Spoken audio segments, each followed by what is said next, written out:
Hello everyone, এখন আমি তোমাদের সঙ্গে পশ্চিমবঙ্গ মধ্যশিক্ষা পর্ষদের ক্লাস 9-এর যে ভূগোল বই, সেই ভূগোল বইয়ের অষ্টম অধ্যায়ে পশ্চিমবঙ্গের সম্পর্কে যে বর্ণনা আছে, সেই পশ্চিমবঙ্গের বর্ণনার মধ্যে পশ্চিমবঙ্গের নদ নদী চ্যাপ্টারটা সম্পর্কে আজকে আমি তোমাদের সঙ্গে আলোচনা করব। তো চলো শুরু করা যাক। তো দেখো, পশ্চিমবঙ্গের নদ নদী সম্পর্কে আলোচনা করতে গেলে যেগুলো প্রশ্নগুলো আমাদেরকে পরপর করতে হবে সেগুলো আমি পরপর এখানে লিখে রেখেছি এবং সেগুলো সম্পর্কে আমি তোমাদের সঙ্গে এক এক করে আলোচনা করব। তো দেখো, প্রশ্ন উত্তর করার আগে আমাদেরকে একটা ধারণা আমাদের সামনে ক্লিয়ার করতে হবে। সেটা হচ্ছে, দেখো, পশ্চিমবঙ্গের যদি ভূপ্রকৃতিটা আমরা দেখি এবং যে ভাগগুলো সম্পর্কে আমরা ভূপ্রকৃতির মধ্যে আলোচনা করেছি, সেই ভূপ্রকৃতিটা বিচার করলে দেখতে পাবো কি যে ভূপ্রকৃতি অনুসারে পশ্চিমবঙ্গের উত্তর এবং পশ্চিম দিক উঁচু। অর্থাৎ আমাদের যে পশ্চিমবঙ্গের যে ম্যাপটা আছে, এই দেখো, এটা হচ্ছে পশ্চিমবঙ্গের ম্যাপ। এই পশ্চিমবঙ্গের এই যে উত্তর দিকটা, অর্থাৎ এই দিকটা, এইটা হচ্ছে উঁচু, এবং পশ্চিম দিকটা অর্থাৎ আমাদের এই সাইডটা, অর্থাৎ মালভূমি অঞ্চলটা, উত্তরের পার্বত্য অঞ্চল এবং পশ্চিমের এই যে মালভূমি অঞ্চল, এই দিকটা উঁচু। ঠিক আছে, তাহলে দুটো দিক উঁচু, একটা হচ্ছে উত্তরের পার্বত্য অঞ্চলটা উঁচু আর একটা পশ্চিমের মালভূমি অঞ্চলটা উঁচু। এবং কি বলছে, দক্ষিণ এবং পূর্ব দিক বঙ্গোপসাগরের দিকে ক্রমশ ঢালু হয়ে গেছে। অর্থাৎ দেখো, এই যে দক্ষিণ সাইডটা আছে, এই দক্ষিণ সাইডটা হচ্ছে বে অফ বেঙ্গল, আর এই সাইডটা হচ্ছে তোমার বাংলাদেশ। ঠিক আছে, তাহলে ঢালুটা কোন দিকে? দক্ষিণ দিকে এবং পূর্ব দিকে, অর্থাৎ দক্ষিণ দিকে এবং পূর্ব দিকে। যার জন্য কি হয়েছে, নদীগুলো কি হয়েছে, উত্তর থেকে দক্ষিণে প্রবাহিত হয়ে বাংলাদেশের ভিতর দিয়ে গিয়ে বঙ্গোপসাগরে পড়ছে। আর দক্ষিণবঙ্গের যে নদীগুলো আছে সেগুলো কি হচ্ছে, পশ্চিমের মালভূমি অঞ্চলের যে পার্বত্য অঞ্চলগুলো আছে, পর্বত পাহাড়গুলো আছে, সেই পাহাড় থেকে উৎপন্ন হয়ে পূর্ববাহিনী হয়ে কিন্তু বঙ্গোপসাগরে গিয়ে মিশছে। ঠিক আছে, তো সেটা এখানে বলছে নদীগুলি উত্তরের পর্বত এবং পশ্চিমের মালভূমি থেকে উৎপন্ন হয়ে দক্ষিণ কিংবা পূর্বে প্রবাহিত হয়ে বঙ্গোপসাগরে পড়ছে। অর্থাৎ সমস্ত নদীগুলোই কিন্তু বঙ্গোপসাগরে গিয়ে পড়ছে। কোনোটা উত্তর যে পার্বত্য অঞ্চল থেকে যে নদীগুলো আছে সেগুলো তোমার দক্ষিণ বাহিনী হয়ে বাংলাদেশের ভিতর দিয়ে গিয়ে তোমার বঙ্গোপসাগরে পড়ছে, আর পশ্চিমের যে নদীগুলো আছে সেগুলো তোমার পূর্ব বাহিনী হয়ে গিয়ে তোমার বঙ্গোপসাগরে গিয়ে পড়ছে। এবার বলছে কি, দেখো, মালভূমি রাঢ় অঞ্চল এবং গঙ্গার ডান দিকের সমভূমি অঞ্চলের নদীগুলি।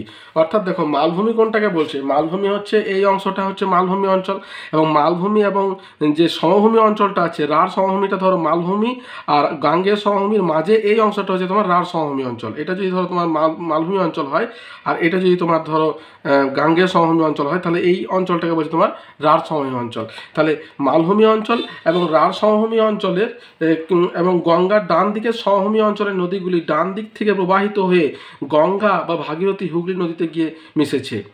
তাহলে দেখো, এইটা হচ্ছে তোমার ভাগীরথী হুগলি নদী, এবং এই ভাগীরথী হুগলি নদী থেকে কি হচ্ছে, এই যে নদীগুলো আছে সেগুলো কিন্তু ডান দিক থেকে, অর্থাৎ ধরো এই দিক থেকে এই দিকে যদি প্রবাহটা হয়, তাহলে এই দিকে যে নদীগুলো এসে মিশছে গঙ্গার সঙ্গে সেটা হচ্ছে ডান তীরের উপনদী, আর এই দিক থেকে যে নদীগুলো এসে মিশছে সেটা হচ্ছে তোমার বাম তীরের উপনদী। আমি তোমাদের আরও একটু পরিষ্কার করে অন্য একটা ম্যাপের সাহায্যে জিনিসটা আমি তোমাদের বোঝানোর চেষ্টা করছি। সেটা হচ্ছে যে, ধরো এটা যদি, ধরো এক সেকেন্ড, এই যে দেখো নদীগুলো দেখতে পাচ্ছ, এখানে সমস্ত নদীগুলো পরিষ্কার করে তোমার এই দেখো পশ্চিমবঙ্গের ম্যাপের মধ্যে দেখানো আছে। তো এই দেখো, এইটা হচ্ছে তোমার ভাগীরথী হুগলি নদী।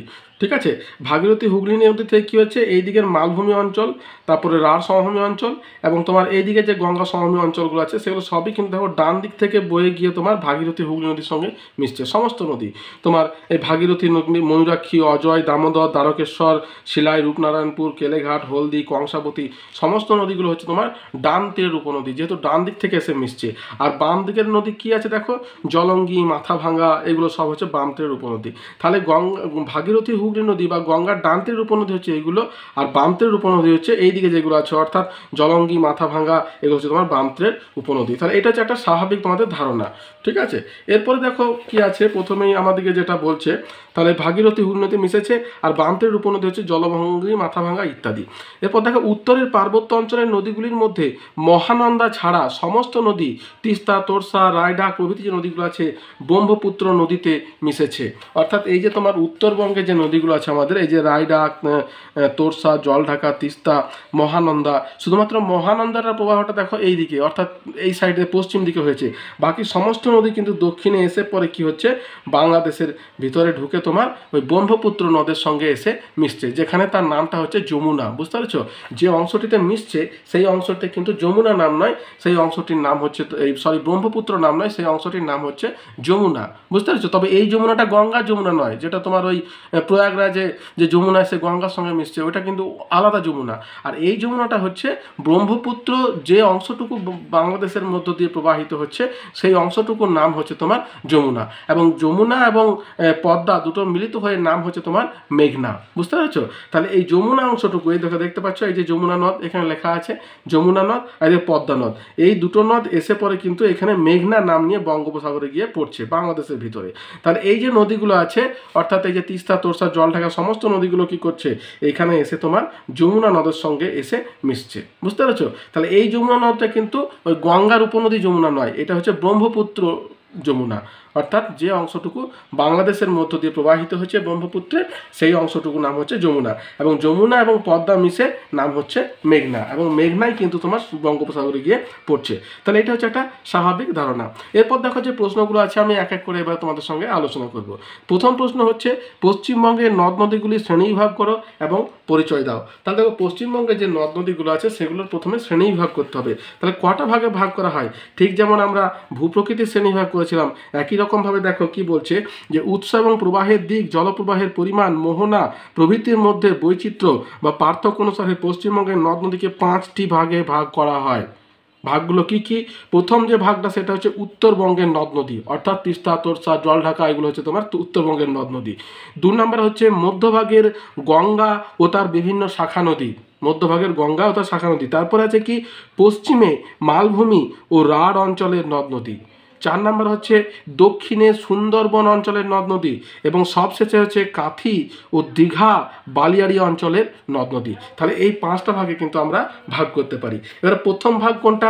উত্তরবঙ্গের নদ নদী সম্পর্কে যদি আমরা আলোচনা করি, তাহলে কি বলছে যে উত্তরবঙ্গের নদীগুলি বৃষ্টি এবং বরফ গলজলে পুষ্ট হিমালয় পার্বত্য অঞ্চলের উপর দিয়ে বিস্তৃত হয়ে ভূমির ঢাল অনুসারে উত্তর থেকে দক্ষিণে প্রবাহিত হয়েছে। এগুলি হলো 1 নম্বর হচ্ছে কি তিস্তা। তিস্তাটা কি বলছে? সিকিম হিমালয়ের জেমু হিমবাহ থেকে সৃষ্ট তিস্তা হলো উত্তরবঙ্গের প্রধান নদী। হ্যাঁ, এর অপর নাম হচ্ছে ত্রাসেন নদী। বুঝতে পেরেছো? উত্তরবঙ্গের ত্রাসেন নদী বলা হয়। এই নদী পশ্চিমবঙ্গের দার্জিলিং এবং জলপাইগুড়ি জেলার মধ্য দিয়ে প্রবাহিত হয়ে বাংলাদেশে যমুনা নদীতে মিশেছে। দেখো এই যমুনাটা কিন্তু হচ্ছে ব্রহ্মপুত্র যমুনা। বুঝতে পেরেছো? এটা ব্র্যাকেটে তোমরা যদি লেখো ব্রহ্মপুত্র, তাহলে কিন্তু মানে মনে রাখতে সুবিধা হবে। তাহলে যমুনা নদীতে মিশেছে। আর 2 নম্বর কি জলঢাকা নদী সিকিম ভুটান সীমান্তে পার্বত্য এলাকা থেকে সৃষ্টি হয়ে জলপাইগুড়ি ও কোচবিহার জেলার মধ্য দিয়ে প্রবাহিত হয়ে বাংলাদেশে যমুনা নদীতে এসে মিলিত হয়েছে। এটাও সেই একই রকম ব্রহ্মপুত্র। আর মহানন্দা এটা হচ্ছে একমাত্র উত্তরবঙ্গের নদী যেটা কিন্তু ব্রহ্মপুত্রের সঙ্গে মেশেনি বা যমুনার সঙ্গে মেশেনি। তাহলে কি বলছে? মহানন্দা নদী দার্জিলিং হিমালয়ের মহালদিরাম পর্বতের কাছে থেকে সৃষ্টি হয়ে দক্ষিণে প্রবাহিত হয়ে এবং শেষে গঙ্গা নদীতে এসে মিশেছে। অর্থাৎ একমাত্র নদী যেটা মহানন্দা তোমার কিন্তু গঙ্গা নদীতে এসে মিশেছে, এবং এর উপনদীর নাম হচ্ছে বালাসন।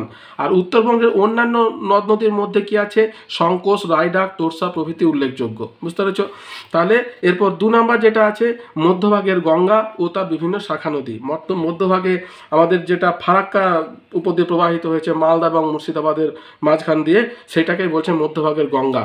তাহলে কি বলছে দেখো, অর্থাৎ এই জায়গাটা, এই যে দেখো আমাদের এটা হচ্ছে আমাদের পশ্চিমবঙ্গের ম্যাপ, এই যে উত্তরবঙ্গ আর এই দক্ষিণবঙ্গ, আর মাঝখানে মধ্যবঙ্গে কিন্তু এই যে গঙ্গা দেখো প্রবাহিত হচ্ছে। ঠিক আছে, মেন ভাগটা চলে যাচ্ছে পদ্মা নামে তোমার বাংলাদেশের ভিতর দিয়ে, আর এটা ছোট্ট অংশ দেখো ভাগীরথী নাম নিয়ে কিন্তু এই তোমার চলে আসছে, এবং হুগলি নদী যখন হুগলি জেলায় প্রবেশ করছে তখন হুগলি নদী নাম নিয়ে কিন্তু তোমার বঙ্গোপসাগরে এসে মিশছে। ঠিক আছে, তাহলে এবার দেখো আমরা এটা নিয়ে আমরা আলোচনা করব। বলছে পশ্চিমবঙ্গের প্রধান নদী হচ্ছে গঙ্গা। প্রধান নদী গঙ্গা। উত্তরাখণ্ডের গঙ্গোত্রী হিমবাহের গোমুখ গুহা থেকে সৃষ্ট এই নদী দীর্ঘ প্রবাহ পেরিয়ে পশ্চিমবঙ্গের মুর্শিদাবাদ জেলার ধুলিয়ানের কাছে 2 ভাগে ভাগ হয়ে পূর্বে বাংলাদেশে প্রবেশ করছে। গঙ্গার মূলধারাটি বাংলাদেশে পদ্মা নামে পরিচিত। ধুলিয়ানের কাছে গঙ্গা থেকে নির্গত শাখা নদীটি পশ্চিমবঙ্গে ভাগীরথী নামে দক্ষিণে প্রবাহিত হয়ে হুগলি নদী নামে বঙ্গোপসাগরে মিশেছে। গঙ্গা এবং পদ্মার কয়েকটি উল্লেখযোগ্য শাখা নদী হচ্ছে ইছামতি, চূর্ণী, মাথাভাঙ্গা, জলঙ্গি প্রভৃতি। তাহলে এখানে কিন্তু গঙ্গার ডান তীর এবং বাম তীর দুটোই লেখা আছে। যদি ডান তীরের নদী বলতে যাও তাহলে কি হবে, ডান তীরের নদী হচ্ছে তোমার ময়ূরাক্ষী, অজয়, দামোদর, দ্বারকেশ্বর, শিলাই, আর বাম তীরের হবে তোমার জলঙ্গি, মাথাভাঙ্গা, চূর্ণী, এগুলো হচ্ছে তোমার বাম তীরের উপনদী। তো এখানে কিন্তু দুটোই দেখো দেওয়া আছে। এরপর দেখো 3 নম্বর দিকে পশ্চিমবঙ্গের মালভূমি ও রাঢ় অঞ্চলের নদী। তাহলে পশ্চিমবঙ্গের মালভূমি অঞ্চল অর্থাৎ যেটা পশ্চিম দিকে আছে এই অঞ্চলে, এগুলো সবই হচ্ছে গঙ্গার ডান তীরের উপনদী। হ্যাঁ, কি আছে, এই অংশের বেশিরভাগ নদী বৃষ্টির জলে পুষ্ট এবং ছোটনাগপুর মালভূমিতে উৎপন্ন হয়ে এই অঞ্চলের উপর দিয়ে পশ্চিম থেকে পূর্বে বা দক্ষিণ পূর্বে প্রবাহিত হয়েছে, বা দক্ষিণ পূর্ব দিকে প্রবাহিত হয়েছে। অর্থাৎ এই দিক থেকে কিন্তু এই দিকটা হচ্ছে দক্ষিণ দিক, এই দিকটা হচ্ছে পূর্ব দিক, তাহলে দক্ষিণ দিকে বা দক্ষিণ পূর্ব দিকে প্রবাহিত হয়েছে। প্রবাহিত হয়েছে, যেমন দামোদর, দ্বারকেশ্বর, শিলাবতী প্রভৃতি। প্রথমে দামোদর নদ, যেটা মালভূমি অঞ্চলের প্রধান নদ, সেই নদী সম্পর্কে কি বলছে দেখো, বলছে দামোদর নদ ঝাড়খণ্ডের পালামো জেলার খামারপাত পাহাড় থেকে সৃষ্টি হয়ে ভাগীরথী হুগলি নদীতে এসে পড়েছে। এই নদী এর একটি শাখা মুন্ডেশ্বরী নামে রূপনারায়ণ নদে পরিণত হয়েছে। বি কি বলছে, পশ্চিমের মালভূমি অঞ্চলের থেকে সৃষ্টি হয়েছে দ্বারকেশ্বর নদ ও শিলাবতী নদী দক্ষিণ পূর্ব দিকে প্রবাহিত হয়েছে এবং শেষে পরস্পর মিলিত হয়ে রূপনারায়ণ নাম নিয়ে হুগলি নদীতে মিশেছে। আর সি কি বলছে, এই অঞ্চলের অন্যান্য নদ নদীর মধ্যে কংসাবতী, অজয়, ময়ূরাক্ষী, দ্বারকেশ্বর প্রভৃতি উল্লেখযোগ্য। এরপর দেখো সুন্দরবন অঞ্চলের নদ নদী, যেগুলো জোয়ারের জলে পুষ্ট। বলছে কি, সুন্দরবনে অসংখ্য নদ নদী দক্ষিণ দিকে প্রবাহিত হয়েছে এবং এগুলি বেশিরভাগই জোয়ারের জলে পুষ্ট, যেমন সপ্তমুখী, মাতলা, রায়মঙ্গল, জলঙ্গি প্রভৃতি। সুন্দরবন অঞ্চলের নদী বলতে এই যে দেখো, এই যে ছোট ছোট দ্বীপ অঞ্চল একেবারে তোমার এই প্রবাহ হঠাৎ এই যে ছোট ছোট নদীগুলো, এগুলোকে বলছে সুন্দরবন অঞ্চলের নদ নদী। হ্যাঁ, এইগুলোর কয়েকটা নির্দিষ্ট নাম দেখো, এখানে যদি যাও তাহলে দেখবে এত বেশি নদী যে কোনটা কি নাম মনে রাখা কিন্তু খুবই মুশকিল, যার মধ্যে কতগুলো তোমার এখানে নামকরণ করা হয়েছে, সপ্তমুখী, মাতলা, রায়মঙ্গল, বিদ্যাধরী প্রভৃতি। এবার দেখো কাঁথি এবং তোমার ওই দীঘা যে বালিয়াড়ি আছে, অর্থাৎ আমাদের যেখানে তোমার ওই সমুদ্রের যে বিচ, সি বিচ, যে জায়গাতে দীঘা আছে আমরা ঘুরতে যাই, সেই এবং কাঁথি বালিয়াড়িতে কিছু নদীর সৃষ্টি হয়েছে। এই নদীগুলো কি বলছে দেখো, এই নদীগুলি মূলত জোয়ারের জলে পুষ্ট থাকে। এই অঞ্চলের উল্লেখযোগ্য নদীগুলি হচ্ছে রসুলপুর এবং চম্পা। তাহলে এই গেল তোমার পশ্চিমবঙ্গের নদ নদীর একটা স্বাভাবিক একটা ব্যাখ্যা। এরপর দেখো এক এক করে আমরা প্রত্যেকটা ভাগ সম্পর্কে আলোচনা করব, তাহলে একটা সর্বাঙ্গীন ধারণা তোমাদের দিতে পারলাম। এরপরে দেখো বলছে পশ্চিমবঙ্গের প্রধান নদী গঙ্গার পরিচয় দাও এবং গঙ্গার গতিপথ বর্ণনা করো। তাহলে পশ্চিমবঙ্গের কিন্তু প্রধান নদী হচ্ছে তোমার গঙ্গা। এখানে কিন্তু তোমাকে ওই গঙ্গার গতিপথটা তোমার বর্ণনা করতে বলছে। তাহলে গঙ্গার গতিপথ একটা ছোট মতো একটা বর্ণনা তোমাদের দেওয়া হয়েছে। এবারে বড় করে যদি আমরা দিতে যাই তাহলে সেটাকে কি করে দেব, দেখো গঙ্গা ও তার শাখা নদী ভাগীরথী, হুগলি পশ্চিমবঙ্গের প্রধান নদী রূপে পরিচিত। নিম্নের গতিপথ আলোচনা করা হলো। গঙ্গা নদীর গতিপথ হচ্ছে উৎস কি, উত্তরাখণ্ডের গঙ্গোত্রী হিমবাহের গোমুখ নামক তুষার গুহা থেকে। এর দৈর্ঘ্য 2525 কিলোমিটার। পশ্চিমবঙ্গে আছে 520 কিলোমিটার। হ্যাঁ, তাহলে পশ্চিমবঙ্গে আছে 520 কিলোমিটার। গতিপথ উচ্চ গতি হচ্ছে গোমুখ গুহা থেকে হরিদ্বার পর্যন্ত, এটা হচ্ছে উচ্চ গতি। মধ্যগতি হচ্ছে হরিদ্বার থেকে উত্তরপ্রদেশ, বিহার হয়ে ঝাড়খণ্ডের রাজমহল পাহাড় পর্যন্ত হচ্ছে তোমার এর মধ্যগতি। আর নিম্নগতি রাজমহল পাহাড় থেকে বঙ্গোপসাগর পর্যন্ত হচ্ছে এর নিম্নগতি। এর পশ্চিমবঙ্গে প্রবাহ পথ কি আছে, হচ্ছে ঝাড়খণ্ডের রাজমহল পাহাড়ের কাছে দক্ষিণে বেঁকে গঙ্গা নদী পশ্চিমবঙ্গের মালদহ জেলায় প্রবেশ করেছে। 2, এরপর দক্ষিণ পূর্বে প্রবাহিত হয়ে মুর্শিদাবাদের ধুলিয়ানের নিকট ভগবানগোলায় 2টি শাখায় ভাগ হয়েছে। 3 বলছে প্রধান শাখা পদ্মা নামে বাংলাদেশে প্রবেশ করেছে। 4 হচ্ছে অপর শাখাটি পশ্চিমবঙ্গের মধ্য দিয়ে ভাগীরথী, হুগলি নামে দক্ষিণে প্রবাহিত হয়েছে। 5 হচ্ছে ধুলিয়ান থেকে নবদ্বীপ, এই অংশটুকুর নাম হচ্ছে তোমার ভাগীরথী জলঙ্গির মিলনস্থল পর্যন্ত এর নাম হচ্ছে তোমার ভাগীরথী, এবং নবদ্বীপ থেকে মোহনা পর্যন্ত হচ্ছে তোমার হুগলি নদী, বা হুগলি জেলার মধ্য দিয়ে যেটুকু প্রবাহিত হচ্ছে সেটা হচ্ছে হুগলি নদী। এবার 5 নম্বর কি, মোহনা বলছে গঙ্গা নদী পদ্মা এবং ভাগীরথী, হুগলি এই দুটি শাখায় বিভক্ত হয়ে বঙ্গোপসাগরে মিলিত হয়েছে। এবং উপনদী এবং শাখা নদী কি আছে, পশ্চিমবঙ্গের গঙ্গা নদীর গতিপথে দামোদর, ময়ূরাক্ষী, অজয়, যমুনা, চম্বল, সোন ইত্যাদি উপনদী এবং ইচ্ছামতি, চূর্ণী, মাথাভাঙ্গা, জলঙ্গি ইত্যাদি শাখা নদী কিন্তু সৃষ্টি হয়েছে। উপনদী হচ্ছে তোমার যেগুলো এসে মিলিত হচ্ছে, আর তোমার শাখা নদী হচ্ছে যেগুলো তোমার ভাগ হয়ে যাচ্ছে সমুদ্রে পড়ার আগে, সেটা হচ্ছে তোমার শাখা নদী। তাহলে এটা গেল তোমার গঙ্গার গতিপথের বর্ণনা। এরপর দেখো আছে ভাগীরথী হুগলি নদীকে পশ্চিমবঙ্গের জীবনরেখা বলে কেন? তাহলে এই যে ভাগীরথী হুগলি নদী, যেটাকে আমরা গঙ্গা বলে থাকি, এই গঙ্গা নদীটা হচ্ছে আমাদের পশ্চিমবঙ্গের জীবনরেখা। তাহলে জীবনরেখা কেন? কারণ আমাদের বেশিরভাগ কাজই কিন্তু অনেকটা এর উপরে নির্ভরশীল, যার জন্য এটাকে জীবনরেখা বলছে। দেখো কি বলছে, গঙ্গা নদীর একটা শাখা নদী হলো ভাগীরথী হুগলি। এই নদী পশ্চিমবঙ্গের প্রধান এবং দীর্ঘতম নদী। এই নদীকে পশ্চিমবঙ্গের জীবনরেখা বলে কারণ উর্বর কৃষিভূমি। ভাগীরথী হুগলি নদী অববাহিকায় নদীর নবীন পলি সঞ্চয় হয়ে বিস্তীর্ণ উর্বর কৃষিভূমি তৈরি হয়েছে, যা কৃষি উৎপাদনের সহায়ক। 2 হচ্ছে হুগলি শিল্পাঞ্চল। হুগলি নদীর জল জলপথে পরিবহন, উর্বর মাটিতে পাট চাষ প্রভৃতি অনুকূল পরিবেশ থাকায় হুগলি নদীর উভয় তীরে পাট শিল্প গড়ে উঠেছে। 3 নম্বর কি আছে, পরিবহন ও কলকাতা বন্দর। পরিবহনের মাধ্যম হিসাবে জলপথ সর্বোৎকৃষ্ট মাধ্যম।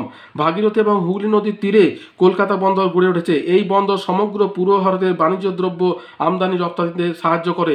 দেখো, এটা কিন্তু শুধু পূর্ব ভারত নয়, অন্যান্য দিক থেকে নেপাল, ভুটান, এই সমস্ত দেশ কিন্তু এই কলকাতা বন্দরের উপর নির্ভরশীল। হ্যাঁ, তাহলে এইগুলো কি বাণিজ্য দ্রব্য রপ্তানিতে সাহায্য করে। এছাড়া ভাগীরথী হুগলি নদী পানীয় জল, নদীর মাছ প্রভৃতি যোগান দিয়ে থাকে। সমগ্র পশ্চিমবঙ্গের অর্থনৈতিক, সামাজিক এবং সংস্কৃতির উন্নতিতে ভাগীরথী হুগলি নদীর অসীম গুরুত্ব থাকায় এই নদীকে পশ্চিমবঙ্গের জীবনরেখা বলা হয়। তাহলে এটা গেল তোমার পশ্চিমবঙ্গের জীবনরেখা। নেক্সট আমাদের কি আছে দেখো, উত্তরের পার্বত্য অঞ্চলের নদ নদীর সংক্ষিপ্ত বিবরণ দাও এবং তাদের বৈশিষ্ট্য লেখো। তাহলে এবার দেখো, আমাদের প্রথম যে ভাগটা সেটা হচ্ছে উত্তরের পার্বত্য অঞ্চল। এবারে ওই উত্তরের পার্বত্য অঞ্চলের যে নদীগুলো আছে সেই নদীগুলো সম্পর্কে আমাদেরকে বর্ণনা করতে হবে। এবার উত্তরের পার্বত্য অঞ্চলের নদী মানে তোমরা বুঝতে পারছো, তিস্তা, তোর্সা, জলঢাকা, এই সমস্ত নদীগুলোকে বলছে। তাহলে দেখো, উত্তরের পার্বত্য অঞ্চলের নদীর প্রধান নদী হচ্ছে প্রথমে হচ্ছে তিস্তা। তাহলে তিস্তা নদীর গতিপথ যদি আমরা বর্ণনা করি, কি বলছে, দার্জিলিং হিমালয় পার্বত্য অঞ্চলের সর্বপ্রধান নদী তিস্তা সিকিমের জেমু হিমবাহ থেকে উৎপন্ন হয়ে প্রথমে সিকিমে ও পরে পশ্চিমবঙ্গের দার্জিলিং জলপাইগুড়ি জেলার মধ্য দিয়ে প্রবাহিত হয়ে বাংলাদেশের যমুনার সঙ্গে মিলিত হয়েছে। বড় রঙ্গিত, রিয়াং, রাংপো, রিলি প্রভৃতি নদীগুলি হলো তিস্তার উপনদী। বর্ষাকালে এই নদীতে ভয়ানক বন্যা হয় বলে একে ত্রাসের নদী বলা হয়। তাহলে তিস্তাকে ত্রাসের নদী বলে কেন, এই প্রশ্ন কিন্তু আসে অনেক সময়। তাহলে তিস্তা নদীর দৈর্ঘ্য কত? 315 কিলোমিটার। তারপর দেখো তোর্সা নদী, এর দৈর্ঘ্য প্রায় 320 কিলোমিটার।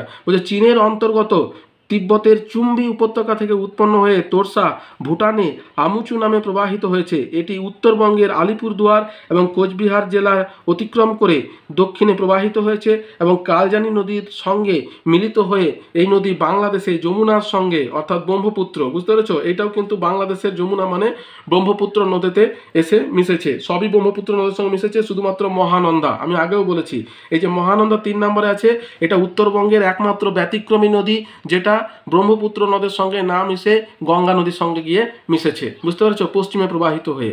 আর এই যত নদীগুলো আছে, তিস্তা, তোর্সা, জলঢাকা, যা নদী আছে সবগুলোই কিন্তু দক্ষিণে মুখে প্রবাহিত হয়ে ব্রহ্মপুত্র নদের সঙ্গে মিশেছে। যে অংশটিতে ব্রহ্মপুত্রের নাম হচ্ছে যমুনা, বাংলাদেশের মধ্যে যে প্রবাহটুকু আছে, বুঝতে পেরেছো। তাহলে যমুনার সঙ্গে মিলিত হয়েছে। তোর্সা নদীর 2টি উপনদী হলো কালজানি এবং হলং। এবার দেখো মহানন্দা নদী, যার দৈর্ঘ্য 360 কিলোমিটার। দেখো এই দৈর্ঘ্যটাও কিন্তু বেশি অন্য নদীর থেকে, 360। তা দেখো, দার্জিলিং হিমালয়ের মহালধিরাম পর্বতের পাগলাঝোড়া প্রস্রবণ থেকে উৎপন্ন হয়ে প্রথমে দক্ষিণে ও তারপরে দক্ষিণ পশ্চিমে প্রবাহিত হয়ে বিহারের মধ্যভাগ দিয়ে প্রবাহের পর এটি পশ্চিমবঙ্গের মালদায় প্রবেশ করেছে এবং শেষে বাংলাদেশের পদ্মা নদীতে মিলিত হয়েছে। এর প্রধান উপনদী হলো বালাসন ও মেচি। এবার দেখো জলঢাকা, এর দৈর্ঘ্য প্রায় 192 কিলোমিটার। এই নদীটি সিকিম ভুটান সীমান্তবর্তী পার্বত্য অঞ্চলের বিদাং হ্রদ থেকে জলঢাকা নদী উৎপন্ন হয়ে পশ্চিমবঙ্গের জলপাইগুড়ি ও কোচবিহার জেলার মধ্য দিয়ে প্রবাহিত হয়ে বাংলাদেশের যমুনা নদী অর্থাৎ ব্রহ্মপুত্র নদীতে মিলিত হয়েছে। এর উপনদীগুলি হলো নকশালখোলা, মুজনাই, ডাইনা, দুয়া, বিরুখোলা, বিন্দুখোলা প্রভৃতি।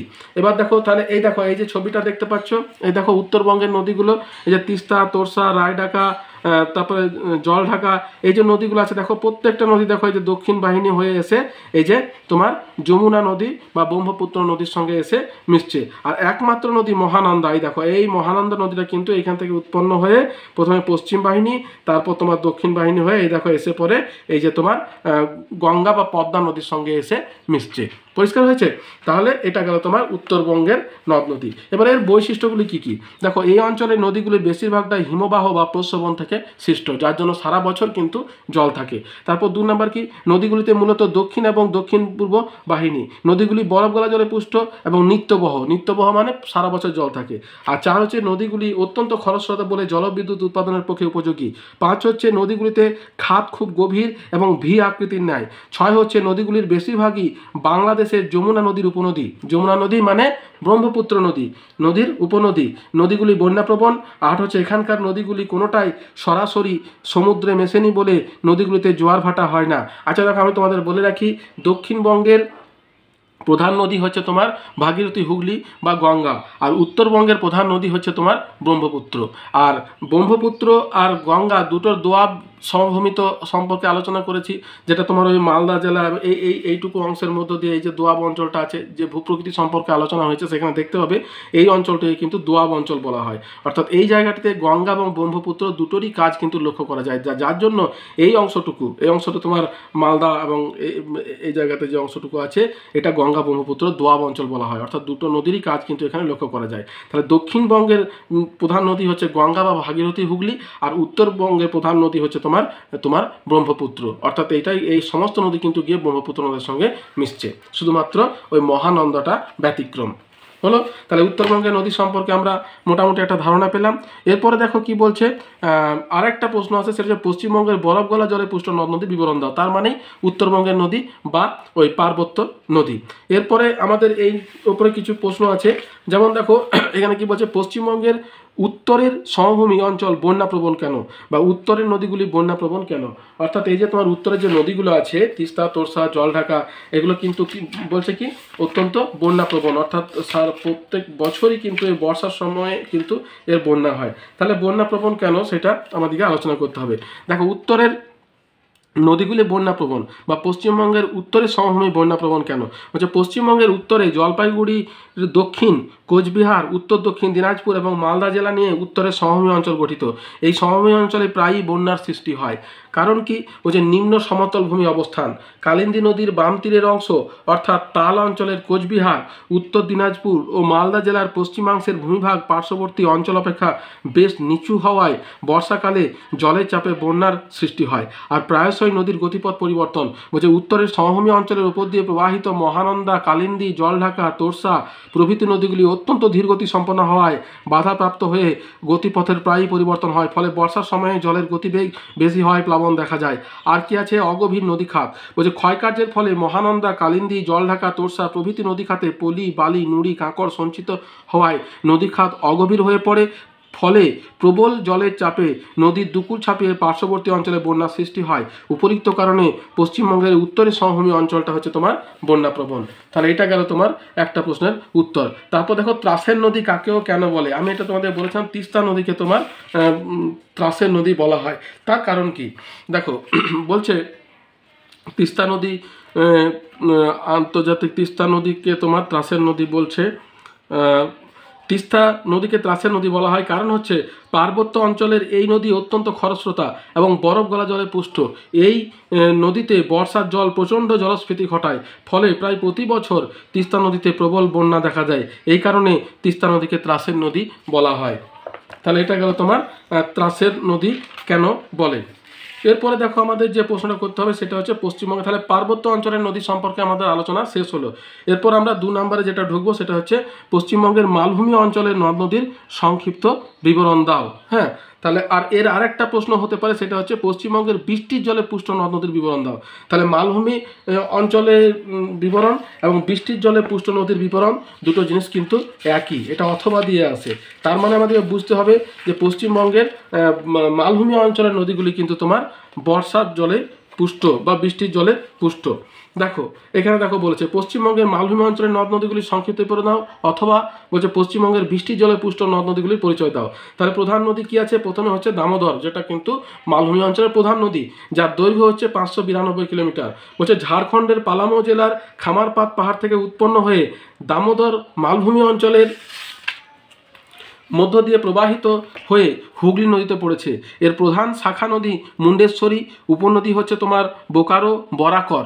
পূর্বে এই নদীতে বন্যা হতো বলে একে বাংলার দুঃখ বা দুঃখের নদ বলা হতো। এখন যেহেতু তোমার ডিভিসি তোমার চলে এসেছে, তাই ডিভিসি হওয়াতে দামোদর ভ্যালি কর্পোরেশনের আন্ডারে অনেক কিছু বাঁধ এখানে নির্মাণ করা হয়েছে, যার জন্য কিন্তু আর এখানে সেভাবে বন্যা হয় না। যার জন্য এখানে বলছে একে বাংলার দুঃখ বা দুঃখের নদ বলা হতো, এখন কিন্তু বলা হয় না। 2 নম্বর হচ্ছে অজয়, যার দৈর্ঘ্য হচ্ছে 276 কিলোমিটার। বলছে অজয় ছোটনাগপুর মালভূমি থেকে উৎপন্ন হয়ে পশ্চিম বর্ধমান ও বীরভূমের সীমানা দিয়ে প্রবাহিত হয়ে কাটোয়ার কাছে ভাগীরথী নদীতে এসে মিশেছে। হ্যাঁ, কাটোয়ার কাছে গঙ্গা নদীতে এসে মিশছে, ভাগীরথী, হুগলি বা গঙ্গা। দেখো এই অজয় নদীটা হচ্ছে বর্ধমান এবং বীরভূমের বর্ডার। হ্যাঁ, অর্থাৎ এটা কিন্তু বর্ডার হিসেবে ব্যবহৃত হয়। হিংলো কুনুর হচ্ছে এর উপনদী। এরপর দেখো ময়ূরাক্ষী নদী, এটা হচ্ছে বীরভূম জেলার প্রধান নদী। 241 কিলোমিটার হচ্ছে এর দৈর্ঘ্য। এটা তোমার ঝাড়খণ্ডের সাঁওতাল পরগনার ত্রিকুট পাহাড় থেকে সৃষ্ট। এই নদী বীরভূম জেলাকে অতিক্রম করে ভাগীরথীতে পড়েছে। এর উপনদীগুলো হচ্ছে তোমার ব্রাহ্মণী, বক্রেশ্বর, কোপাই, দ্বারকা প্রভৃতি। এরপর দেখো আছে দ্বারকেশ্বর নদী। দ্বারকেশ্বর নদী কোথা থেকে উৎপন্ন হচ্ছে? পুরুলিয়ার তিলাবনী পাহাড় থেকে উৎপন্ন হয়ে পশ্চিম মেদিনীপুরের ঘাটালের কাছে শিলাবতী বা শিলাই নদীতে মিশেছে। 5 নম্বর হচ্ছে রূপনারায়ণ, বলছে মেদিনীপুরের ঘাটালের কাছে দ্বারকেশ্বর এবং শিলাবতী বা শিলাই নদীতে মিলিত হয়ে রূপনারায়ণ সৃষ্টি হয়েছে। এই নদী দক্ষিণ পূর্বে প্রবাহিত হয়ে গেঁওখালির কাছে হুগলি নদীতে মিশেছে। এরপর 6 নম্বর আছে কংসাবতী নদী, যার দৈর্ঘ্য হচ্ছে 336 কিলোমিটার। বলছে অযোধ্যা পাহাড় থেকে উৎপন্ন হয়ে কংসাবতী পুরুলিয়া এবং বাঁকুড়ার মধ্য দিয়ে প্রবাহিত হয়ে ঝাড়গ্রামে প্রবেশ করে 2টি শাখায় বিভক্ত হয়েছে। এর একটি শাখা রূপনারায়ণের সঙ্গে মিলিত হয়েছে এবং অপর শাখাটি কেলেঘাই নদীর সঙ্গে মিলিত হয়ে হলদি নামে হুগলি নদীতে এসে পড়েছে। এর উপনদী হচ্ছে তোমার কুমারী।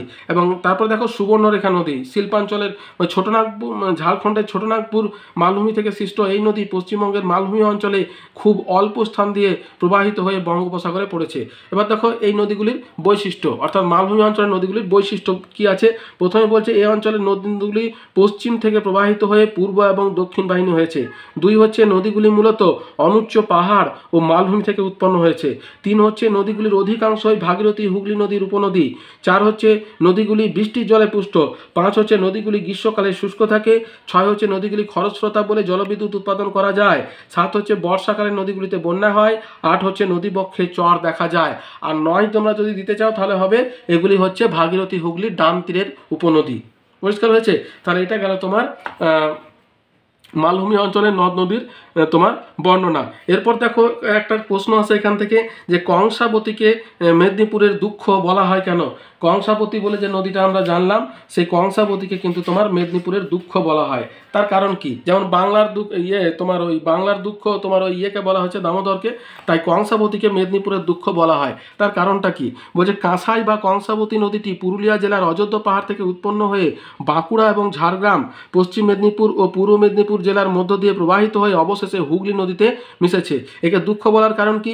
মৃদু ভূমিঢাল। বলছে কংসাবতী নদীর উৎস থেকে মধ্যপ্রবাহ পর্যন্ত ভূমির ঢাল বেশি থাকার কারণে ওই অঞ্চলে জল জমতে না পারলেও নদীর নিম্ন প্রবাহ অর্থাৎ পূর্ব মেদিনীপুর জেলায় ভূমির ঢাল একেবারে কমে যাওয়ায় উৎস অঞ্চলে অধিক বৃষ্টিপাত হলে মেদিনীপুর জেলাটি বন্যায় প্লাবিত হয়। আর 2 নম্বর কি? অগভীর নদী খাত। বলছে কংসাবতী নদীর গভীরতা খুবই কম হওয়ায় বর্ষার সময় জলের চাপে নদীর দুকুল প্লাবিত হয়ে মেদিনীপুর জেলার অধিকাংশ স্থান তোমার জলমগ্ন হয়ে পড়ে এবং প্রচুর ক্ষয়ক্ষতি হয় বলে এই নদীকে মেদিনীপুরের দুঃখ বলা হয়। দেখো ঘাটাল মাস্টার প্ল্যান, যেটা নিয়ে তোমার বঙ্গ রাজনীতি প্রায়ই বর্ষার সময়ে একটা তুঙ্গ অবস্থা ধারণ করে, সেটা কিসের জন্য? এই কংসাবতী নদীর জন্য, যার জন্য কিন্তু মেদিনীপুর ডুবে যায় এই কংসাবতী নদীর প্রবাহে। তাহলে এটা গেল তোমার এই মালভূমি অঞ্চলে মেদিনীপুরের দুঃখ বলা হয় কেন। এছাড়া দেখো আরও কিছু প্রশ্ন আমাদেরকে করতে হবে এই মালভূমি অঞ্চলের নদ নদীর উপরে। যেমন কি আছে দেখো, পশ্চিমবঙ্গের উত্তরবঙ্গের নদ নদীর বালি সাদা কিন্তু পশ্চিমের নদ নদীর বালির রং লাল কেন হয়? দেখো উত্তরবঙ্গের নদীগুলি অর্থাৎ তিস্তা, তোরসা, জলঢাকা এই সমস্ত যে নদীগুলো আছে এই অঞ্চলের নদীর বালি হয় কিন্তু তোমার সাদা, কিন্তু আমাদের পশ্চিমের নদী অর্থাৎ মালভূমি অঞ্চলের নদীর বালি লাল কেন হচ্ছে? বলছে নদীর উৎস, গতিপথের শিলার প্রকৃতি, নদী জলের গতিবেগ প্রভৃতির ওপর নদ নদীর বালির রং নির্ভর করে। যেমন উত্তরবঙ্গের নদ নদী, বলছে পশ্চিমবঙ্গের উত্তরের তিস্তা, তোরসা, জলঢাকা, রায়ডাক প্রভৃতি নদীর বালির রং সাদা, কারণ নদীগুলি সুউচ্চ হিমালয় এবং তিব্বতীয় উচ্চভূমি থেকে সৃষ্টি হয়ে দীর্ঘ পথ অতিক্রম করে। 2 হচ্ছে নদীর গতিপথের গ্রানাইট শিলায় প্রবল জলস্রোতে ক্ষয় হয়ে সাদা রঙের বালির সৃষ্টি হয়। আর পশ্চিমের নদ নদীর লাল বালি কেন হয়, অর্থাৎ মালভূমি অঞ্চলের নদীর বালির রং লাল কেন হয়? ওই যে পশ্চিমের মালভূমি অঞ্চলের দামোদর, রূপনারায়ণ, অজর, ময়ূরাক্ষী প্রভৃতি নদীর বালির রং লাল, কারণ কি? 1 নম্বর হচ্ছে নদীগুলির গতিপথে রয়েছে লাল বর্ণের ল্যাটেরাইট মৃত্তিকা। 2 হচ্ছে নদীগুলি বৃষ্টির জলে পুষ্ট, তাই গ্রীষ্মে শুষ্ক থাকে এবং আবহবিকারের ফলে লাল শিলা ভেঙে যায় এবং লাল বালির সৃষ্টি হয়। তাহলে এটাই হচ্ছে তোমার এদের কারণ। তাহলে এটা গেল মালভূমি অঞ্চলের নদীর একটা বৈশিষ্ট্য। তারপর দেখো পশ্চিমবঙ্গের মালভূমি অঞ্চলের অধিকাংশ নদী পূর্ব বাহিনী কেন? তার কারণ হচ্ছে তোমার পূর্ব দিকে ঢাল আছে, তাই পূর্ব বাহিনী। তাহলে দেখো এখানে পূর্ব বাহিনী কেন বলছে? পশ্চিমবঙ্গের মালভূমি অঞ্চলের অধিকাংশ নদী যেমন অজয়, ময়ূরাক্ষী, দামোদর, রূপনারায়ণ প্রভৃতি নদীগুলি তোমার পূর্ব বাহিনী। এই যে দেখো প্রথমে আমি তোমাদের ব্যাখ্যাটা দিয়েছি, এই যে পূর্ব বাহিনী, তার কারণ ভূমির ঢালটা পশ্চিম থেকে পূর্ব দিকে, আর উত্তরবঙ্গের নদীগুলি দক্ষিণ বাহিনী। তাহলে কেন? এবার দেখো কি বলছে, বলছে ভূমির ঢাল, বলছে পশ্চিমবঙ্গের মালভূমি অঞ্চলের ভূমির ঢাল পশ্চিম থেকে পূর্বে, তাই এই ঢালু ভূমির ওপর দিয়ে নদীগুলি প্রবাহিত হয়, নদীগুলি পূর্ববাহিনী। আর কি আছে? উৎস এবং মোহনা, বলছে ছোটনাগপুর মালভূমির উচ্চ অংশ থেকে নদীগুলি উৎপন্ন হয়ে পূর্ব দিকে ভাগীরথী, হুগলি নদীতে মিশেছে, তাই নদীগুলির গতিপথ পশ্চিম থেকে পূর্ব দিকে, অর্থাৎ নদীগুলি পূর্ব বাহিনী। তাহলে এটা গেল তোমার মালভূমি অঞ্চলের নদীর আর একটা প্রশ্ন। এরপরে দেখো কি আছে, বলছে যে শুষ্ক ঋতুতে পশ্চিমবঙ্গের মালভূমি অঞ্চলের নদীগুলির সমভূমি প্রবাহে জল থাকে না কেন? শুষ্ক নদীতে থাকে না, কারণ হচ্ছে এখানে তোমার এটা বর্ষার জলে পুষ্ট, তাই। এই দেখো দেওয়া আছে, বলছে শুষ্ক ঋতুতে পশ্চিমবঙ্গের মালভূমি অঞ্চলের নদীগুলির সমভূমি প্রবাহে জল থাকে না কেন? যে পশ্চিমবঙ্গের মালভূমি অঞ্চলের প্রধান নদীগুলি হলো দামোদর, অজয়, রূপনারায়ণ, ময়ূরাক্ষী, হলদি ইত্যাদি। এইসব নদীগুলির সমভূমি প্রবাহে শুষ্ক অঞ্চলে জল থাকে না, কারণ কি? যে বৃষ্টির জলে পুষ্ট নদী। 2 নম্বর হচ্ছে কি? বেশি উষ্ণতা, বলছে গ্রীষ্মকালে মালভূমি অঞ্চলে উষ্ণতা বেশি থাকে, গড়ে প্রায় 40 ডিগ্রি সেলসিয়াস। অধিক উষ্ণতার জল বাষ্পীভূত হয়, ফলে নদীর জল নিম্ন প্রবাহে তেমন থাকে না। আর কি? বাঁধ নির্মাণ, বলছে উচ্চ ও মালভূমি অঞ্চলে নদীতে বাঁধ নির্মাণ করে জল ধরে রাখা হয়, ফলে সমভূমি প্রবাহে কিন্তু জল থাকে না। তাহলে এটা গেল তোমার একটা প্রশ্নের উত্তর। এরপর দেখো যেটা আছে, তাহলে মালভূমি অঞ্চলের নদ নদী সম্পর্কে আমরা মোটামুটি একটা আলোচনা করলাম। এরপরে দেখো কি আছে, পশ্চিমবঙ্গের মালভূমি অঞ্চলের প্রধান নদী দামোদর নদের গতিপথ বর্ণনা করো। তাহলে দামোদর নদের গতিপথ আমি তোমাদের সঙ্গে আলোচনা করলাম, ওইটাই একটু বড় করে তোমাদের করতে হবে। এরপর দেখো কি আছে, পশ্চিমবঙ্গের দক্ষিণাংশের নদ নদীর সংক্ষিপ্ত পরিচয় দাও এবং এর বৈশিষ্ট্য লেখো, অথবা বলছে পশ্চিমবঙ্গের জোয়ারের জলে পুষ্ট নদ নদীর বৈশিষ্ট্য লেখো। তাহলে দক্ষিণবঙ্গের যে নদীগুলো আছে সেগুলো কিন্তু হচ্ছে কি? জোয়ারের জলে পুষ্ট, বুঝতে পেরেছো? তাহলে দক্ষিণবঙ্গের নদ নদী সম্পর্কে আমরা যদি বর্ণনা করতে যাই, তাহলে আমাদের যে সুন্দরবনের কাছাকাছি যে নদীগুলো আছে সেগুলো সম্পর্কে তোমার আলোচনা করতে হবে। এই দেখো, পশ্চিমবঙ্গের দক্ষিণাংশের নদ নদীর সংক্ষিপ্ত পরিচয় দেয়, অথবা বলছে পশ্চিমবঙ্গের জোয়ারের জলে পুষ্ট নদ নদীগুলির বৈশিষ্ট্য লেখো। তাহলে দক্ষিণবঙ্গের নদ নদীর সমূহ কি? সুন্দরবন বা সক্রিয় বদ্বীপ অঞ্চলের নদ নদী কি কি আছে? মাতলা, পিয়ালি, গোসাবা, বিদ্যাধরী, ঠাকুরান, হ্যাঁ, রায়মঙ্গল, কালিন্দী, সপ্তমুখী প্রভৃতি হচ্ছে তোমার ওই দক্ষিণবঙ্গের তোমার জোয়ারের জলে তোমার ওই জোয়ারের জলে পুষ্ট নদী। এর বৈশিষ্ট্য কি? বলছে এই অঞ্চলের নদ নদীগুলি দক্ষিণ বাহিনী। 2 হচ্ছে নদীগুলি খাঁড়ির মাধ্যমে একে অপরের সঙ্গে যুক্ত, এগুলির উৎস খুঁজে বের করা কঠিন, অর্থাৎ কোথা থেকে যে উৎপন্ন হয়েছে এটা কিন্তু বের করা কিন্তু খুবই কঠিন। 4 হচ্ছে জোয়ারের জলে নদীগুলি পুষ্ট বলে ভাটার টানে এদের ঊর্ধ্ব প্রবাহ শুকিয়ে যায়। 5 হচ্ছে নদীগুলির জল লবণাক্ত। 6 হচ্ছে নদীগুলির দৈর্ঘ্য কম। 7 হচ্ছে এগুলির মূল নদীর নিম্ন প্রবাহ, এদের গতি কম এবং পাহাড় নিচু। এবার দেখো কাঁথি বালিয়াড়ি অঞ্চলের নদ নদী, কাঁথি এবং দীঘা বালিয়াড়ি অঞ্চলের নদ নদী, এগুলো কিন্তু দক্ষিণবঙ্গের নদীর মধ্যেই পড়ছে। হচ্ছে রসুলপুর, যাত্রা, পিছাবনি, চম্পা প্রভৃতি হচ্ছে এই বালিয়াড়ি অঞ্চলের নদী। এর বৈশিষ্ট্য কি? বলছে নদীগুলি মৃতপ্রায় এবং প্রায় মজে গেছে। 2 হচ্ছে এগুলি মন্দ স্রোত, তাই সারা বছর জল থাকে না। 3 হচ্ছে জলের পরিমাণও কম। 4 হচ্ছে নদীগুলির মূলত সামুদ্রিক খাঁড়িতে পরিণত হয়েছে। তাহলে এটাই গেল তোমার দক্ষিণবঙ্গের নদ নদী বা জোয়ারের জলে পুষ্ট নদীর একটা বর্ণনা। এরপরে দেখো কি আছে, বলছে পশ্চিমবঙ্গের বালিয়াড়ি অঞ্চল অথবা উপকূলের কাঁথি এবং দীঘা বালুকাময় সমভূমি অঞ্চলের নদ নদী সম্পর্কে লেখো। তাহলে দেখো কাঁথি এবং বালিয়াড়ি অঞ্চল আমাদের যে ভূমির যে প্রকৃতি আছে সেই ভূপ্রকৃতির মধ্যে দেখবে একটা উপকূলের বালিয়াড়ি অঞ্চল বলে একটা ভাগ আছে। তাহলে সেই অঞ্চলের যে নদীগুলো আছে সেই নদীগুলো সম্পর্কে তোমার এখানে আলোচনা করতে হবে। তাহলে দেখো এখানে বলছে এই অঞ্চলের, এই দেখো উপকূলের বালুকাময় সমভূমি অঞ্চলের অবস্থান। বলছে দেখো এই অঞ্চলের ভূপ্রকৃতি প্রায় সমতল এবং উপকূলের দিকে ঢালু। দীর্ঘদিন ধরে উপকূলের তটভূমিতে সমুদ্র তরঙ্গ, বায়ুপ্রবাহ, জোয়ার ভাটা দ্বারা বালি সঞ্চিত হয়ে বালিয়াড়ি গঠন করেছে। বালিয়াড়িগুলি উপকূলের সমান্তরালে বিস্তৃত। এই অঞ্চলে দুটি শ্রেণীবদ্ধ বালিয়াড়ি দেখা যায়। দেখো দুটি শ্রেণীবদ্ধ বালিয়াড়ি দেখা যায়, একটা হচ্ছে কাঁথি বালিয়াড়ি, একটা হচ্ছে দীঘা বালিয়াড়ি। আমরা যদি দীঘা ঘুরতে যাই তাহলে যে জায়গাটার উপরে আমরা তোমার থাকবো সেটা হচ্ছে তোমার দীঘা বালিয়াড়ি। সেই অঞ্চলের উপর দিয়ে বিস্তৃত হয়েছে। এবার কাঁথি বালিয়াড়ি কি বলছে, যে সমুদ্রের উপকূল থেকে প্রায় 9 থেকে 10 কিলোমিটার ভিতরে দিকে কাঁথি মহকুমার কাছে যে শ্রেণীবদ্ধ বালিয়াড়ি অবস্থান করছে তাকে কাঁথি বালিয়াড়ি বলে। এই বালিয়াড়ি পুরনো এবং বর্তমানে স্থায়ী বালিয়াড়িতে পরিণত হয়েছে। এখানকার বালিয়াড়িগুলি প্রায় 15 থেকে 25 মিটার উঁচু হয়ে থাকে। এটা হলো তোমার কাঁথি বালিয়াড়ি। আর দীঘা বালিয়াড়ি কোনটাকে বলছে দেখো, পশ্চিমবঙ্গের দীঘার নিকটবর্তী সমুদ্র উপকূলের বালিয়াড়ি সমূহকে দীঘা বালিয়াড়ি বলে। এই বালিয়াড়ি অপেক্ষাকৃত নবীন এবং আলগা ধরনের। সমুদ্র ক্ষয়ের ফলে পশ্চিম দিকে দীঘা তটভূমি ক্ষয়প্রাপ্ত হচ্ছে এবং পূর্ব দিকে সঞ্চয়ের ফলে জনপুটের কাছে নতুন তটভূমি গড়ে উঠেছে। বালিয়াড়ি এগুলি প্রায় 50 থেকে 75 মিটার চওড়া এবং প্রায় 10 থেকে 12 মিটার পর্যন্ত উঁচু। এখানকার নদ নদী কি আছে দেখো, হচ্ছে উপকূলের বালুকাময় সমভূমি অঞ্চলে কোনো উল্লেখযোগ্য বড় নদী নেই। এখানকার প্রধান নদী হচ্ছে রসুলপুর। এছাড়া উপকূলের মধ্যভাগে পিছাবনি, যাত্রা প্রভৃতি ছোট নদী দেখা যায়। নদীগুলি জলে লবণাক্ত হয়, জল লবণাক্ত হয় কারণ নদীগুলি জোয়ারের জলে পুষ্ট। নদীগুলি বঙ্গোপসাগরে পতিত হয়েছে। নদীগুলি খাঁড়ি প্রকৃতির হয়। এদের উৎস খুঁজে পাওয়া কিন্তু কঠিন। তাহলে এটা গেল তোমার তোমার বালিয়াড়ি অঞ্চলের নদ নদী। এরপর দেখো আমাদের পরের প্রশ্ন কি হচ্ছে, পশ্চিমবঙ্গের পার্বত্য মালভূমি এবং সুন্দরবন অঞ্চলের নদ নদীর তুলনামূলক আলোচনা করো। তাহলে দেখো আমাদের প্রধান যে নদীগুলো সেটা কিন্তু পর্বত, মালভূমি আর সুন্দরবন। বালিয়াড়ি অঞ্চলের যে নদীগুলো আছে সেগুলো কিন্তু অনেকটা সুন্দরবন অঞ্চলের মতোই। তাহলে এই তিনটে অঞ্চলের নদ নদী যদি আমরা তুলনা করি তাহলে কিন্তু আমাদের পশ্চিমবঙ্গের নদ নদী দেখো। এবার আমরা তাহলে পর্বত, মালভূমি এবং সুন্দরবন অঞ্চলের নদ নদী সম্পর্কে একটা তুলনামূলক আলোচনা করব। তাহলে পার্বত্য অঞ্চলের নদ নদী দেখো কি বলছে, তিস্তা, তোরসা, জলঢাকা, মহানন্দা, রায়ডাক, সংকোচ প্রভৃতি হচ্ছে তোমার পার্বত্য অঞ্চলের নদী।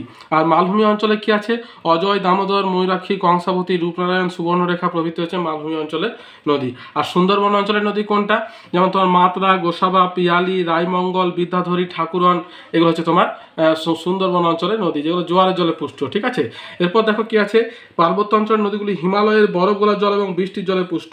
মালভূমি অঞ্চলের নদী কেবলমাত্র বৃষ্টির জলে পুষ্ট। আর সুন্দরবন অঞ্চলের নদী জোয়ারের জলে পুষ্ট। পার্বত্য অঞ্চলের নদীগুলিতে সারা বছর জল থাকে। মালভূমি অঞ্চলের শুষ্ক ঋতুতে নদীগুলিতে জল শুকিয়ে যায়। আর সুন্দরবন অঞ্চলে কিন্তু জোয়ার ভাটার সময় গুলি প্রায় শুকিয়ে যায় এবং জোয়ারের সময় কিন্তু জল আসে। এরপর দেখো পার্বত্য অঞ্চলের নদীগুলি উত্তর থেকে দক্ষিণে প্রবাহিত হয়েছে। মালভূমি অঞ্চলগুলি পশ্চিম থেকে পূর্ব এবং দক্ষিণ পূর্বে প্রবাহিত হয়েছে। আর সুন্দরবন অঞ্চলের নদীগুলি কিন্তু দক্ষিণ দিকে প্রবাহিত হয়েছে। পার্বত্য অঞ্চলের নদীগুলি উপত্যকা অত্যন্ত গভীর এবং সংকীর্ণ। মালভূমি অঞ্চলের উপত্যকাগুলি অগভীর এবং চওড়া। সুন্দরবন অঞ্চলের উপত্যকাগুলি অত্যন্ত প্রশস্ত এবং মোহনার কাছে চওড়া খাঁড়ির সৃষ্টি হয়েছে। এরপর দেখো আছে কি, মহানন্দা ছাড়া অন্যান্য নদী বাংলাদেশ সে ব্রহ্মপুত্র বা যমুনা নদীতে মিশেছে। আর এই নদীগুলি মূলত ভাগীরথী হুগলি নদীতে মিশেছে এবং এগুলি কিন্তু হচ্ছে ভাগীরথী হুগলির ডান তীরের উপনদী। আর সুন্দরবন অঞ্চলে কি, এখানকার নদীগুলি বঙ্গোপসাগরে পতিত হয়েছে। পার্বত্য অঞ্চলের বরফ গলা জলে পুষ্ট বলে নদীগুলির জল লবণাক্ত নয়। বৃষ্টির জলে পুষ্ট বলে নদীগুলির জল লবণাক্ত নয়। কিন্তু সুন্দরবন অঞ্চলে জোয়ারের জলে পুষ্ট বলে জল কিন্তু লবণাক্ত। তার কারণ জোয়ারের সময় সমুদ্রের জল প্রবেশ করায় নদীগুলির জল লবণাক্ত। তারপর দেখো পার্বত্য অঞ্চলের নদীগুলিতে জলসেচ ব্যবস্থা তেমন বিকাশ লাভ করেনি। মালভূমি অঞ্চলের নদীগুলিতে প্রচুর পরিমাণে জলসেচ করা হয়। আর লবণাক্ত জল হওয়ায় জলসেচের ব্যবস্থা গড়ে ওঠেনি বা কোনো কাজে লাগে না। তারপর দেখো পার্বত্য অঞ্চলের নদীগুলি প্রবল স্রোত এবং জলবিদ্যুৎ উৎপাদনে সহায়ক। মালভূমির খরস্রোতা নদীগুলিতেও জলবিদ্যুৎ উৎপাদনের সুবিধা আছে, কিন্তু জোয়ার ভাটা শক্তি থেকে বিদ্যুৎ উৎপাদনের সুযোগ আছে। এরপর দেখো, পার্বত্য অঞ্চলে প্রবল বন্যা হয়, মালভূমি অঞ্চলে কিন্তু অতিবৃষ্টির কারণে নদীগুলিতে বন্যা দেখা দেয়, আর সুন্দরবন অঞ্চলে কিন্তু প্রবল ভরা জোয়ারের সময় সুন্দরবন অঞ্চলে বন্যার সৃষ্টি হয়। তাহলে এটাই হচ্ছে একটা মোটামুটি তুলনামূলক আলোচনা পার্বত্য, মালভূমি এবং সুন্দরবন অঞ্চলের নদীগুলির মধ্যে। এরপর দেখা যাচ্ছে পশ্চিমবঙ্গের জল সম্পদের সংক্ষিপ্ত পরিচয় দাও। তাহলে আমাদের পশ্চিমবঙ্গে যে জল সম্পদ, জল অবশ্যই একটা সম্পদ, হ্যাঁ, আমাদের জলের অপর নাম হচ্ছে জীবন। তাহলে এবং সম্পদ কোনটাকে বলছে, যখন জল আমাদের চাহিদা পূরণ করবে তখনই সেটা হচ্ছে আমাদের কাছে জল সম্পদ। তাহলে এখানে পশ্চিমবঙ্গের জল সম্পদ মানে কি, পশ্চিমবঙ্গে যে জল পাওয়া যায় কোন কোন উৎস থেকে পাওয়া যায় সেটাই হচ্ছে তোমার জল সম্পদ। তাহলে দেখো কি বলছে, পশ্চিমবঙ্গে জল সম্পদে সমৃদ্ধ একটি রাজ্য। ভারতের মোট জল সম্পদের প্রায় 7.5% পশ্চিমবঙ্গে রয়েছে। পশ্চিমবঙ্গের অসংখ্য নদ নদী, খাল, জলাশয় ও হ্রদের মধ্যে ভূপৃষ্ঠস্থ জলরূপে এবং মাটির নিচের ভৌম জলরূপে ভৌম জল বিরাজমান। ভূপৃষ্ঠস্থ জল। এবার দেখো এই সমস্ত জলের উৎসগুলি সম্পর্কে আমরা আলোচনা করছি। প্রথমে নদ নদী হচ্ছে ভাগীরথী, হুগলি, তিস্তা, তোরসা, জলঢাকা, মহানন্দা, রায়মঙ্গল, অজয়, ময়ূরাক্ষী, রূপনারায়ণ, কংসাবতী, সুবর্ণরেখা, হলদি, মাতলা, গোসাবা, সপ্তমুখী, ঠাকুরান, রায়মঙ্গল, জলঙ্গি প্রভৃতি। খাল কি কি আছে বলছে, মেদিনীপুর খাল পশ্চিমবঙ্গের দীর্ঘতম 540 কিলোমিটার, ইডেন খাল, হিজলি খাল, দামোদর খাল প্রভৃতি উল্লেখযোগ্য। এবারে জলাশয় ও হ্রদ বলছে, সাঁতরাগাছি ঝিল, নলবন, রবীন্দ্র সরোবর, অহিরন ঝিল, গাজল, ডোবা, তিলপাড়া বাঁধ, সাহেব বাঁধ, বল্লভপুর ঝিল, আলিপুর লেক, রায়গঞ্জ হ্রদ, চিত্তরঞ্জন লেক, ডাবুর চর প্রভৃতি। এছাড়া পশ্চিমবঙ্গের সমভূমি অঞ্চলে ভৌমজলে সমৃদ্ধ হওয়ায় অসংখ্য কূপ এবং নলকূপ খনন করা হয়েছে। জল সম্পদের উপর নির্ভর করে পশ্চিমবঙ্গকে 3টি ভৌগোলিক অঞ্চলে ভাগ করা যায়। একটা হচ্ছে উত্তরবঙ্গ, যেটা 63%, পশ্চিমের মালভূমি ও রাঢ় অঞ্চল, রাঢ় অঞ্চল মানে রাঢ় সমভূমি অঞ্চল, যেটা লাল মাটির দেশ, এটা 22%, এবং ভাগীরথীর পূর্বের সমভূমি, এটা হচ্ছে 15%। তাহলে এটাই গেল তোমার জল সম্পদের একটা সংক্ষিপ্ত পরিচয়। এরপর আমাদেরকে যেটা জানতে হবে বলছে, পশ্চিমবঙ্গের জলের বহুমুখী ব্যবহার আলোচনা করে জল সম্পদের প্রভাব বর্ণনা করো। তাহলে আমাদের এই যে জল সম্পদে আমরা সমৃদ্ধ, তার তোমার ওই ব্যবহার এবং প্রভাবটা আমাদেরকে বলতে হবে। তাহলে প্রথমে কি কাজে ব্যবহার হচ্ছে বলছে, কৃষি কাজে ব্যবহার। ওই কৃষি কাজে পশ্চিমবঙ্গের প্রধান জীবিকা ভাগীরথী, হুগলি নদীর উর্বর প্লাবনভূমিকে ভৌম জল এবং জলসেচের সাহায্যে চাষাবাদ করা হয়। 2 নম্বর কি, পরিবহনের কাজে বলছে, পরিবহনে জলপথে জুড়ি নাই। হুগলি নদীতে জাহাজ, ট্রলার, নৌকার মাধ্যমে পরিবহন কার্য করা হয়। সুন্দরবনের পরিবহনের অন্যতম মাধ্যম। 3 নম্বর কি, জলবিদ্যুৎ উৎপাদন বলছে, পশ্চিমবঙ্গের পার্বত্য ও মালভূমি অঞ্চলে কিছু খরস্রোতা নদীতে জলবিদ্যুৎ উৎপাদন কেন্দ্র গড়ে তোলা হয়েছে, যেমন জলঢাকা, ম্যাসাঞ্জোর, ছোট রঞ্জিত, বাঘমুন্ডি প্রভৃতি জলবিদ্যুৎ কেন্দ্র। এরপর আছে দেখো পানীয় ও দৈনন্দিন ব্যবহারে বলছে, মাটির নিচের ভৌম জল কূপ, নলকূপের মাধ্যমে তুলে এনে বা নদীর জল বিশুদ্ধ জলে পানীয় হিসাবে ব্যবহার করা হয়। তাছাড়া দৈনন্দিন কাজে প্রচুর পরিমাণে জল ব্যবহার করা হয়। তারপর শিল্পক্ষেত্রে বলছে, শিল্প গড়ে তোলার ক্ষেত্রে জলের প্রয়োজনীয়তা আবশ্যক, যেমন হুগলি নদীর জল হুগলি শিল্পাঞ্চলের এবং হলদি নদীর জল হলদিয়া শিল্পাঞ্চলের জলের যোগান দিয়ে থাকে। নেক্সট হচ্ছে মাছ চাষ বলছে, নদী এবং খালের জলকে কাজে লাগিয়ে ভেড়ি তৈরি করে মাছ চাষ করা হয়, যেমন সুন্দরবন অঞ্চলের খাড়ি অঞ্চলের জলাভূমির মৎস্য চাষ। তারপর দেখো পশুপালন বলছে, ভৌম জল, নদী, খাল, জলাশয়ের জল পশুপালনে ব্যবহার করা হয়ে থাকে। এরপর দেখো জল সম্পদের প্রভাবের মধ্যে প্রথমে প্রভাব 2টো ভাগে ভাগ করা হয়, একটা সুপ্রভাব, একটা কুপ্রভাব। তার সুপ্রভাব কি বলছে, পশ্চিমবঙ্গে কৃষি উৎপাদন বিশেষত ধান, পাট, চা এর উৎপাদন বৃদ্ধি পেয়েছে। 2 হচ্ছে পশ্চিমবঙ্গে তাপবিদ্যুৎ এবং জলবিদ্যুৎ উৎপাদন কেন্দ্রের প্রসার ঘটেছে। 3 হচ্ছে পশ্চিমবঙ্গের শিল্প উৎপাদন বৃদ্ধি পেয়েছে। 4 হচ্ছে শহর নগরের প্রসার ঘটেছে। 5 হচ্ছে মৎস্য চাষের উন্নতি ঘটেছে। আর কুপ্রভাব কি, জল দূষণ বৃদ্ধি পেয়েছে, আর্সেনিকের প্রভাব বেড়ে চলেছে, মাটির উর্বরতা হ্রাস পাচ্ছে, শহরাঞ্চলে জল সংকট প্রকট হচ্ছে এবং জলবাহিত রোগের প্রকোপ কিন্তু বৃদ্ধি পাচ্ছে। তাহলে এটাই হচ্ছে তোমার পশ্চিমবঙ্গের জল সম্পদের প্রভাব এবং ব্যবহার। এরপর দেখো আমাদেরকে কি করতে হবে, যে পশ্চিমবঙ্গের জল সম্পদের অতি ব্যবহারের ফলাফল লেখো, বা পশ্চিমবঙ্গের ভূপৃষ্ঠস্থ এবং ভৌম জলের বহুমুখী ব্যবহার ও অতি ব্যবহারের গুণাগুণ লেখো। তাহলে দেখো বলছে পশ্চিমবঙ্গের ভূপৃষ্ঠস্থ ভৌম জলের বহুমুখী ব্যবহার এবং অতি ব্যবহারের ফলে কি হচ্ছে। প্রথমে দেখো বলছে জল জীবের বেঁচে থাকার জন্য একান্ত প্রয়োজন। ভূপৃষ্ঠস্থ ও ভৌম জলের এই উপযোগিতা কার্যকারিতা থাকায় জল আমাদের কাছে সম্পদ। জল মানব জীবনে বহু কাজে ব্যবহার করা হয়। জল সম্পদের ব্যবহারের সুফল কি বলছে বহু ফসলি চাষের বৃদ্ধি, অর্থাৎ পশ্চিমবঙ্গের উর্বর মৃত্তিকাযুক্ত অঞ্চলে অতিরিক্ত জলসেচের ফলে এক ফসলি চাষের জায়গায় বহু ফসলি শস্যের চাষ বৃদ্ধি পেয়েছে। এই বহু ফসলি কৃষি চালু না হলে পশ্চিমবঙ্গবাসী অনাহারে মারা যেত। যেমন উত্তর এবং দক্ষিণ চব্বিশ পরগনায় বহু ফসলি চাষ বৃদ্ধি পেয়েছে। 2 নম্বর কি তৃষ্ণা এবং অন্যান্য প্রয়োজন মেটানো। পানীয় জল প্রাথমিকভাবে মানুষের তৃষ্ণা মেটায় এবং গৃহস্থালির অন্যান্য কাজে জলের ব্যবহার অনস্বীকার্য। নদীর জলকে পরিশ্রুত করে বিভিন্ন ক্ষেত্রে ব্যবহারের ফলে মানব জীবন তথা অন্যান্য জীবগুলো বেঁচে আছে। 3 কি মাছ চাষের উন্নতি সাধন। যে পশ্চিমবঙ্গের বিভিন্ন অঞ্চলে নদ নদী খাল জলাশয় প্রভৃতি স্থানে জলের সুব্যবহারের ফলে মাছ চাষে যথেষ্ট উন্নতি লক্ষ্য করা যায়। যেমন দক্ষিণ চব্বিশ পরগনার সুন্দরবন অঞ্চলে জলাশয় নির্মাণ করে মাছ চাষের উন্নতি ঘটানো হয়েছে। 4 হচ্ছে পর্যটন শিল্পের বিকাশ। বলছে নদী উপত্যকায় যে সমস্ত স্থানে পর্যটন কেন্দ্র গড়ে উঠেছে সেই সমস্ত জায়গায় পর্যটকদের প্রতিটি চাহিদা পূরণ, যেমন স্নান আদি ধর্মীয় কাজে জলকে ব্যবহার করায় দক্ষিণেশ্বর নদিয়ায় মায়াপুরে মঠে গঙ্গার জলের ব্যবহার পর্যটন শিল্পে যথেষ্ট উন্নতি সাধন করেছে। তারপর দেখো জলবিদ্যুৎ তৈরিতে 6 হচ্ছে শিল্পক্ষেত্র এবং বনসৃজনের ক্ষেত্রে। 7 হচ্ছে পরিবহনের সুবিধা। 8 হচ্ছে উর্বরতা বৃদ্ধি। এই সমস্ত কাজে তোমার জল সম্পদের সুফল লক্ষ্য করা যাচ্ছে। আর কুফল কি আর্সেনিকের পরিমাণ বৃদ্ধি। বলছে পানীয় জলের এবং চাষবাস প্রভৃতি কাজের জন্য প্রচুর পরিমাণে মাটির নিচ থেকে তোলা হচ্ছে, জল মাটির নিচ থেকে তোলা হচ্ছে, ফলে সেখানে শূন্য স্থানে আর্সেনিক যৌগ মাটিতে মিশছে। পরে ওখানে আবার জল এসে পড়লে তাতে আর্সেনিক মিশছে। ওই আর্সেনিক যুক্ত জল খেয়ে মানুষ ব্ল্যাকফুট রোগে আক্রান্ত হচ্ছে। উদাহরণ হচ্ছে নদিয়া, মুর্শিদাবাদ, মালদা, পূর্ব বর্ধমান, হুগলি, হাওড়া, কলকাতা, উত্তর এবং দক্ষিণ চব্বিশ পরগনায় আর্সেনিক দূষণ ক্রমশ বাড়ছে। তারপর কি 2 নম্বর বলছে কি ফ্লোরাইড দূষণ বৃদ্ধি। ফ্লোরাইড হচ্ছে মাটিতে প্রচুর পরিমাণে ফসফেট সার কাঁচ প্লাস্টিক মেশার ফলে ফ্লোরাইড জল মিশেছে। এই ফ্লোরাইড মিশ্রিত জল খেলে মানুষের ফ্লোরোসিস রোগ হচ্ছে, ফলে দাঁতের ক্ষয় হয়ে অনেক রোগ দেখা যাচ্ছে। উদাহরণ কি পশ্চিমবঙ্গের পুরুলিয়া, বাঁকুড়া, বীরভূম, মালদা, উত্তর দক্ষিণ দিনাজপুর, দক্ষিণ চব্বিশ পরগনা জেলা 43টি ব্লকে ফ্লোরাইড দূষণের প্রাদুর্ভাব দেখা গেছে। তারপরে কি আছে ভৌম জলস্তরের অবনমন। হচ্ছে গভীর এবং গভীর অগভীর নলকূপের মাধ্যমে এত বেশি ভৌম জল উত্তোলন করা হচ্ছে যে ভৌম জলের ক্রমশ নিচে নেমে যাচ্ছে। বিগত 40 বছরে বাঁকুড়া জেলা 4.13 মিটার, পুরুলিয়ায় 2.24 মিটার, পূর্ব মেদিনীপুর জেলায় 2.76 মিটার এবং কলকাতায় 7 থেকে 11 মিটার জলস্তর নিচে নেমে গেছে। 4 হচ্ছে ভূমির অবনমন। হচ্ছে অতিরিক্ত ভৌম জলের অবনমনের ফলে ভূমি ক্রমশ অবনমন করছে এবং একটু একটু করে বসে যাচ্ছে। 5 হচ্ছে কৃষিজ ফসলের উৎপাদন ব্যাহত। বলছে কৃষি জমিতে অতিরিক্ত জলসেচ করায় ফলে মাটিতে লবণের স্তর জমা হয় এবং মাটির ক্ষারকীয়তা বৃদ্ধি পায়, ফলে কৃষি জমিতে উৎপাদিত ফসলের পরিমাণ হ্রাস পাচ্ছে। 6 হচ্ছে জল দূষণ এবং জল সংকট। বলছে গৃহস্থলী শিল্পক্ষেত্র বিভিন্ন ক্ষেত্রের বর্জ্য পদার্থ পরিষ্কার করতে জলের ব্যবহার মারাত্মকভাবে জলদূষণ ঘটায়। বৃষ্টিহীন অঞ্চলগুলিতে যথেচ্ছাচারে ভৌমজলের ব্যবহার জলসংকটের মতো পরিস্থিতি তৈরি করছে। তাহলে এটা গেল তোমার ওই ভৌমজলের অতিরিক্ত ব্যবহারের কুফল।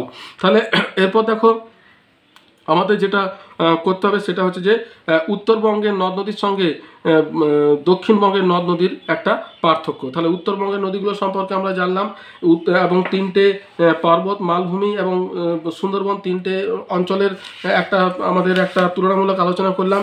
এবার দেখো উত্তরবঙ্গে যে নদীগুলো আছে তার সঙ্গে আমাদের দক্ষিণবঙ্গের নদীর কী পার্থক্য সেটা আমাদেরকে একটু জানতে হবে। দেখো উত্তরবঙ্গের নদীগুলি হিমালয়ের পার্বত্য অঞ্চলে অবস্থিত, আর দক্ষিণবঙ্গের নদীগুলি ছোটনাগপুর মালভূমি অঞ্চল, ভাগীরথী ছাড়া। ভাগীরথীটা কিন্তু নয়।